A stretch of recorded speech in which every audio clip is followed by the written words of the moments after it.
ভৈরববাসীর দাবি ভৈরব জেলা চাই। বাংলাদেশ স্বাধীন দেশ, প্রত্যেকটা মানুষের কথা বলার, আন্দোলন করার অধিকার আছে, এটা সত্য।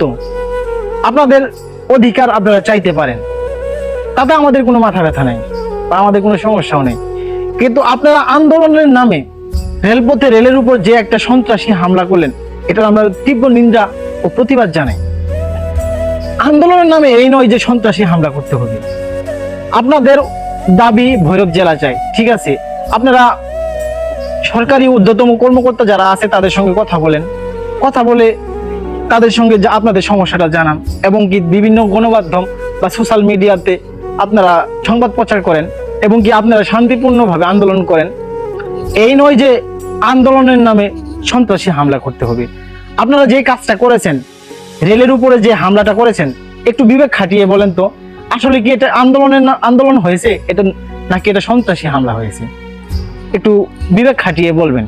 আর বাংলাদেশ বর্তমান যে একটা অবস্থায় দাঁড়িয়ে আছে, 2024 সালের পর, গণঅভ্যুত্থানের পর দেশের ভিতর যে একটা সহিংসতা, নৈরাজ্যতা বিরাজ করছে, যারা দেশের দায়িত্ব নিয়েছেন, অন্তর্বর্তীকালীন সরকার, তারা দেশের সংস্কার করবে না, যে ক্ষয়ক্ষতি হয়ে গেছে তার ক্ষয়ক্ষতি পূরণ করবে।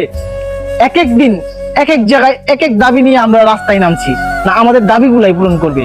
এই তো কয়েকদিন আগে দেশের বেশ কয়েকটা গুরুত্বপূর্ণ জায়গায় অগ্নিকাণ্ডের ঘটনা ঘটে গেল।